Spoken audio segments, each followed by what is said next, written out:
Work. It works. Okay, you're alert and happy, and I'm back. So thank you for having me this year as well. Thank you very much. Yeah, I really enjoyed this. And look, it's a little worn out, so maybe there are Oh, some new here. Let's just start now. Okay, so very great to be here actually, and safe continuous deployment. So this is like, what should you expect from this, and what do I think you should know from this? So I actually started yesterday. Oops, you already know this. Oh, you're experts in this. You actually mastering this. So I've altered my presentations. I think it will be some value for you, and I'm happy to present this. Okay, so Håkan Sivencrona, safety guys at Volvo Cars. I work together with Arshad, who is much more safety guy than I am, but we work nice together. And since actually I wrote this, I'm also like serving as a senior technical leader. Beside being a safety guy, I also am responsible for the DevOps, or continuous deployment of software assurance is the role description. So it means that we are trying to speed up things. We are, of course, in the CI/CD, and you know that, but I will go through it a little because some of you may not be on the same level. Yeah.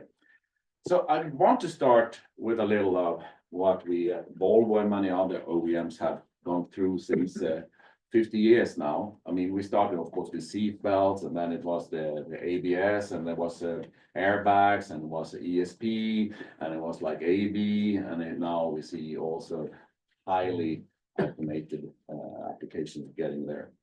So obviously, it was fairly easy to lower the number of fatalities and injured people in the beginning, but now we actually do see a fight that the innovation need that we have. I mean, trying to come up with new features defined and developed in software is going to be, yeah, it will lower. We have estimations that this will actually save lives. But at the same time, if we don't handle the software quality in a good way, we'll actually sort of eat up the benefit that we hope, right? So we understand that I think it's really important to understand that when we're dealing with software now, it's really, we have lives in our hands. That is, it's a rigor that we need, and we need to invent a lot. I mean, a lot of techniques coming to the automotive industry comes from others. I mean, if we can talk about space and aerospace, it's of course with a lot of integrative thinking. But today we see rather a shift from ordinary software developed into space and also airspace, right? I was visiting Saab in Linköping actually the other year, and also spoke with Honeywell. They are looking into, using these libraries and things. So it's happening, so both ways. So we need to keep a rigor here. So a lot of text, but you will have a presentation later on. So I have to balance, of course, but I won't read from the presentation. Okay, so there is, I will already started on it. It's an automotive shift that we are seeing, but it's the problem I see here is that automotive industry, we do of course have a lot of hardware to develop. We have a car, we have the mechatronics, it needs to be done, and it follows like this is the way we develop a car. We can't start with a chassis. We need to start with some other things. We need to do our crash test. I mean, there is no DevOps really in this. It would be too expensive. I mean, also we may think of this A sample, B sample, C samples that we come with the computers to the cars. But we do have a tension there. So software needs to somehow, it should already be existing perfectly, right? And then we apply it, but that's also a problem. We don't have working software when we start, and then when we have it working, we would like to improve it, or we'd like to have new innovations coming into it. So it's not easy. And to begin with, of course, no one is fully following the V cycle as stipulated by many standards, just to be able to measure the development, right? But we see this 8, and we have seen it in circles, we have seen it in many various designs, but it's really this I'm going to address today. And also, I think this is important. I mean, we have seen SOP products, meaning that you push, you try to get rid of all the bugs. And now finally we have an R value that we think we are good, and it took 3 years, and then we have some minor things, and then we release it. But we would like to have always releasable software. So that is a shift, and how should we do that in a more reliable way and more cost efficient? And that is a little what I'm going to talk about today. So obviously, I mentioned the SMS system. So now there are about to be legal requirements, more or less, to having a safety management systems. Most companies have a quality management system that is working really well, and they also have processes for safety.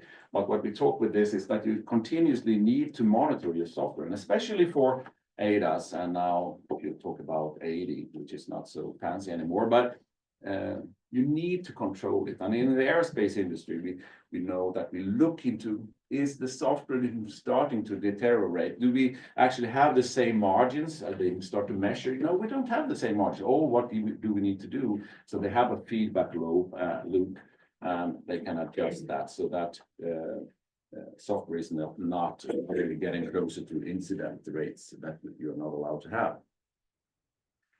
And I was thinking then, okay, so given that my background in safety, worked in ISO 262 standardization and work with SOTIF and work with whatnot within this. So looking at Linux as a platform that I like, I mean, I was at Chalmers and we always used Linux, right, for any application that we were using, right? So of course, it's there, and I've heard today it's massive investments going on, and I'm happy to see that you are mastering this in a good way. And massive benefits from doing it, of course. And Robert Verkeet and I, we have had for quite some years now, really trying to push this. And also Arshad is involved in some little project within Volvo, but of course it's bigger than that. But I was also thinking there are some properties that could pose challenges. When I did my PhD, we really looked into determinism because we wanted to have microsecond control of things. If we didn't get a message exactly in the same microsecond or within microseconds, we started to raise a warning finger here. Is something going to happen here? Because we have hard real time. It's good sometimes, right? If you're losing the synchronization, especially when we had a product with Honeywell, we were looking into the time triggered Ethernet, and we were looking into time triggered for the TPC done by TPF in Austria. So there is a lot of course, but I heard that you're on top of this, and also we don't have a homogeneous system. We have a heterogeneous system. We have seen chiplets. We have seen in many architecture where you can actually build this architecture in a way that suits your safety analysis. So, but there are some things that we really need to think of, especially if you're going to show in software that it's tested. I mean, if you have done something wrong, we definitely don't want the car to be parked on the side, or even worse, right? Yeah, so the next. So last year I spoke about the safety element out of context, and basically you remember that it's like I have developed a piece of the puzzle and I'm coming to it and oh, it didn't work, it's green here, it should be blue, right? So my piece doesn't work, it won't work. So we spoke a little about that. Actually, you can also find the recording that Kate said. This was a little what I talked about, but basically this is what I'm going to build upon for today's presentation. Because we want to have this SEOC in a way that those providing a sensor, radar, target tracking, threat assessment, and whatnot, an A module or whatever, a VRU detector. We need that to be safe for every release. And along with data collection, we want it to be updated. And when we update something, okay, I've become better in detecting VRUs on 100 meters. Does that necessarily mean that I can go faster? No, not necessarily. So there is a lot of things that you need to keep track on in order to have this. And yeah, let's see where we end up. You can interrupt me, of course, if you have questions. So continuous deployment considerations. That's what I'm going to look on. Of course, we have safe deployments today. But I mean, Nico and we have discussed it a little. He's a PhD student in software-defined life cycle, and I really want to get a lot of knowledge from him and interact with him, and maybe some of you like it as well.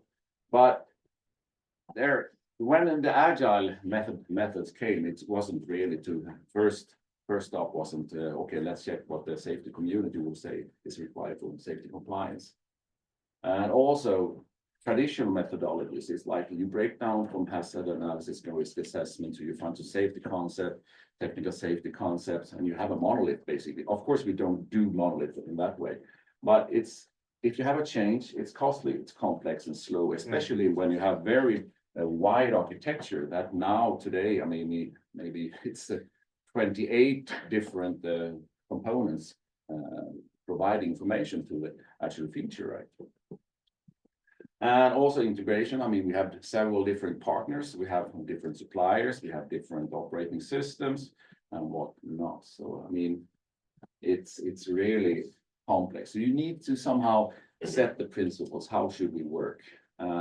Right now, I mean, a lot of people within Honda was here and other companies, BMW, Volvo, they're really trying hard to apply their working to integrate this, right?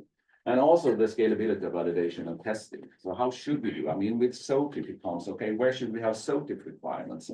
Should we try for validation criteria and things like that? Should we set it here? Where should we do it? So it's happening a lot, man. I'm just going to add another one. It's coming. It's there. We have that long too. Yes, AI, ML, regular pressure. And now, I mean, we are not allowed, I mean, for safety, I mean, we don't take deviations that can take someone's life. But obviously, sometimes there is processes that maybe, okay, we can do this instead. I'll also say that you probably should say, you should also basically add data in explicitly. The data sets are going to be a major factor here. Yeah, you were just waiting for this, right? Oh, yeah. We've already got it. yeah. But regulatory pressure is there. Yeah. We can't miss any legal requirement. That's illegal, right? I mean, we are not doing. I mean, especially Volvo, we are working really hard with safety counts, right? Okay, miles should be safer all the time, but there is a no to not fulfill regulatory requirements.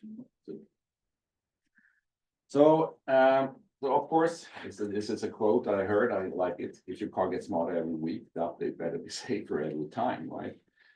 So what I take this, I mean, we have a small. I will tell more about this project with Roda Engineering. So Roda Engineering has set up the CI/CD chain on some companies that I know of. Have really spent time. How should we do this continuous integration? But when it comes to deployment, it's sometimes very tricky, especially for ADAS products, right? Because the function is not static. It will develop all the time. You change sensors. I mean, performance-wise, it's fairly easy to update this stuff, right? But yeah, we need to really look into it. And you actually came out also with that. We need to have the reproducible builds. That's what Nico added. Yeah, I totally agree with you. But also compliance and traceability to ASIL. This is what we face every day. So we're going into the safety DevOps. Okay, you know it. This is tiresome. This is Arshad. No, it's not. we are actually working helping them. But I have seen these guys, you know. I take this. Okay, now it's a new platform. Now it's a new job. Okay, I need to. Oh, it's very heavy, right? Well, we have you done the confirmation review, the verification reviews, whatnot. It's tiresome. And then someone said, well, we actually have these changes. Okay, the configuration management explodes. Okay, where is my requirements allocated? Yeah, you know exactly, because that's what you showed previously. Exactly. That's where all my PTSD comes from. Exactly. I was happy. I told that to Kalle. Some clever lady. Yeah, so basically, so how are we going to take these repetitive tasks, not to have them time consuming for a lot of engineers, because this is killing people. And also we are not as good as we think in detecting false rate. And there are several examples of that. So I was thinking, okay, continuous deployment and the feedback. So in this, you see, from test, release, deploy, operate, monitor, and plan. That's what I'm going to cover today. But basically, we see that, okay, 1, but 2 is here. Yes, but 4 is there. Why? Yeah, because we will be in different places or in time, if you may say. So that's the DevOps. So we are looking ahead of, we have several candidates in the future that we are looking at that will eventually become safe. Because I mean, in CI, we can say that we have unit tests, static code analysis, whatnot, right? We can do that very fast. It just takes hours, then it's done. We can have night bits, whatnot. But some verification is really needing to be instrumented out in the car. It takes longer time, so we need to plan for it. Otherwise, we push, we get closer, and oh, we have done it. And that we are not ready. So it will be tiresome. So what is really the key take in the continuous deployment is plan for ops data as evidence in future assurance cases. We need to plan for it. We need to have strategic thinking. We need to have test plans, validation plan. And for this, we need to design the monitors. And for ADAS, it's just looking at the data, the traffic, the scenarios, the edge case, the black swans, but it's also instrumenting things and falsificate things. We do like, it works, but we should say that, well, it shouldn't work in these cases because it's prohibited, right? So that's a tricky thing to get into the CI/CD chain, the falsification. And you know that. And also, when we have received this ops data, we can sometimes make good design changes. We can improve the performance. We can add new features. We can promise the driver a little better speed, a little better lane keeping, or whatnot, right? How am I doing? Oh, I'm doing fine.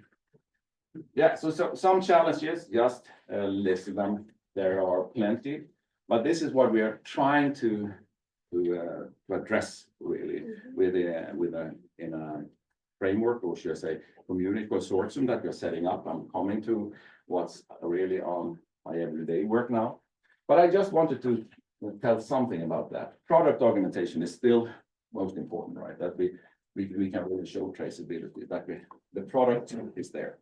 What is out in the car is really the same as we specify, but we need, of course, to have verification of it. But if we don't have the right tools and methods, how should we show it? And in the end, I think safety culture is what is the competence and can I really rely on the people to do this fully?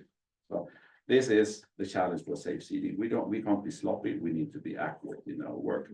So now I'm going to spend some time on figure. You liked it. You saw it. Okay, so this is very simplified. So here was some evil guys have started to code and do things, and this is the main branch. Let's say it's an AD, right, or whatnot. So they do some merging. Oh shit! I have already been starting to develop now, and that's happening. This is what was planned for, right? Was continuous integration. There is a lot of teams working on the same branch to some extent. You know that better than me. But I take my development branch, and according to some requirements, but unfortunately they took to change something in the architecture or whatever. Okay, I need to be rebasing here. So of course we need to have some requirements on that. And then finally, after I've done some closed loop testing here, whatnot. I mean, I can do a lot of in my hardware simulation, and even in my test cars. And then I think I'm fine. I will merge to the main. And then sometimes we get red, and sometimes we get green. But how do we know that it's really green? I would challenge you that a lot of times this green one have shown to, and in other companies, it has shown me. No, but it has shown to you. Oh, yes, exactly. So what's happening is that, yeah, why is that? Yeah, because this old man, that's me. I usually have a little longer bear, but a bear. Yeah. So he's looking at this, following the traces. This is what I should do. Yeah, but he doesn't see what's coming towards him. Yeah. So that's a little about the CI today. So we released the car, we released the software, OTA, and I see it's a bear there. Oh, we didn't think of that, because in the CI we have all this software fancy stuff. We have polyspace and whatnot, and we have done runtime tests, and we have CPU loads, measurements, and reset analysis. We haven't done everything. Oh, why didn't we think of that? So we have bugs. Mhm. So this is the SOP thinking, right? That we have a lot of bugs in that for SOP. So we start to work on these bugs, and then eventually, I have my safety case, and Arshad is helping people with coming over this. So nice, we have a safety case now. But what we're saying with the safety continuous deployment is that we would like to have additional merge conditions here that we need to push in. And these conditions will help us to have something that we call safety case fragments. So I mean, there is a safety element that has some safety compliance, right? We have done this. This is safe. It's green. It's green here, and we know it. This is green because of, and we have evidences for it. But some things may not. We have provided the request for evidence, maybe. So once we have fulfilled that evidence, then we can come back and say, So we have a task and we want to link it to evidence. yes. Ooh. And I saw that you had it. So I should have changed this slide a little. Yeah, but basically, main is equipped also with the instrumented code for facilitation. Mhm. And this is part of the runtime SBOM yes. concept of monitoring. Yes, what's and you happening. in And the- runtime we and the look deploy- for And the things. deploy as from. Yeah. Yes, in Yeah, these so things, you so yes, understand. we got them. Yeah. So what's happening then? Okay, so what do we do research on? Because we don't want to have SOP product. We do want to have a really constructive verification and data collection in the ops data. So this is just a few support concrete verification augmentation. I mean, several steps ahead, not just now. Go out and try this software. We have already tried it. So when it goes in there is already done things. And of course, balance it. Sometimes it's maybe not possible to get it automated. You need to do some offline reporting action maybe. But again, several steps ahead in the product planning. So and here is also with the contract structure. We believe it's extremely important. I was working for 11 years with active Delphi, and that's where we came up with this safety element of context. We really looked into, if you can give me this, I can provide you that. So the contract was really important. We worked with Mobileye at that time, and we provided this core solution for Renault, for Hyundai, for Ford ADAS, and even for Audi Setfas, right? The same thinking, contract based, as you guarantee. But of course, how hard should you be? I mean, performance is one thing, right? Because I got a little better sensor now.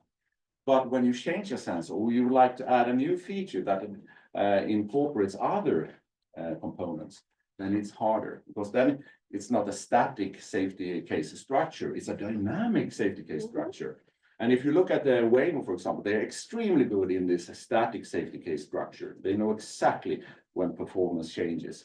But I don't know if they are working dynamically. So if I change this branch, this structure, these claims, can I still use my engine? Now, well, we need to be prepared for it. Yep. So again, the ops part, I think it's essential, of course, to consider the real DevOps. And I think that we are looking for what we said before, we're looking for a runtime data, and it's collecting data. It's not looking into, where am I safe now? No. We are safe now, but we are looking for things that will falsify and help us to say that next release is safe. So we are not going to put any faulty or sloppy software in the car that is done, but some instrumentation, maybe some sensors will deliver some dummy code and we check, yes, it actually worked. We do detect this, blah, blah, blah. And here includes instrumental software, yes. And this is a falsification. What we have looked in this research project that I've been involved with is salience for cab. If you are interested, salience for cab and Esplanade, two very interesting, and also currently in the Tattoo project. So let me know if you want to have some information. Yeah, and I see that my time is running, but just some needs on that. We have spoken about all this, but of course, general stable safety tactics and patterns. That's what we need to do. We don't want to have changed platform things. And we need to have a generic safety mechanism implement that you rely on. And also not having requirement that they suddenly take away, because then we will end up in this regression thing. Yeah, I usually take an example here of the lane, stay in lane. And then we say, wow, we are not safe for changing lane yet. Make an ASIL requirement because it's a failure mode if we would like to change the lane. Put the ASIL D that we never change the lane. And then the next week someone comes, well, I would like to have a feature now where we can actually change lane. Oh, the entire verification and validation has been proving we won't do that. That's the only thing you shouldn't have, you should ask for. Things like that. So, yeah, and this is just a little from road engineering, what we're working in the software development flow. So we are continuously doing it. And what this ends up in is in a pre-study that we have applied for. These are Sensact, Estes, Road, and Volvo. Just a little about it. And we had a project was basically working on the digital twin, and as you spoke about, but digital twin in such a way that we can run and test, and also the virtual things. Improve the rapid levels that we already have, and of course, product update, the scope is here. Yeah, and also to have this come safety case all the time. Yeah. It's the ideal world, of course. But this is what how should this organization structure look like? Where should we? Where is it cost efficient to look for the evidences in the DevOps? That's what we're looking for. And also, I mean, again, a candidate is not going into the car just because it's a candidate. Some candidates won't because they will be used for other purposes. But the goal is to have the candidate that you're playing with has its purpose and will never destroy the main branch, right? And the point is also to get back, okay, where are we missing? Where did we don't work? Where, the falsification did not work. So these are a little of what we are addressing right now in this research proposal that we're doing. So just wanted to have some final thought. They were not so clever, right? I see. But I think I mean, you started it, but with my knowledge from traveling around in the world, I still think that it's a technical and cultural transformation that you need to rethink, because I've heard, oh, you're kidding me, they will never have and blah, blah, blah, ASIL. But we spoke early about this. It's not about that. ASIL is on a failure mode, right? It's for a specific hazardous event. Can ELISA become an enabler of this? I believe so. Certainly after listening to your great presentation. And also safe CD. I mean, we think not as today. I mean, there is need for a really heavy investment in this, and it can save a lot of money, because I think most companies, when I last year was traveling in the Bay Area, this was costing a lot, you know, the deployment and going back again. Yep. Yes. So how can Linux play an important role? For example, one question that I got from a friend was, okay, so for certain failure modes, we would like to have BOD, for example, just to have some requirements presented. So I made it in 30 minutes without question. There's a question in the chat, we'll let you answer when you're back to your spot, yeah. okay? Anything else? And I guess, thank you again, and I guess we're up for Igor.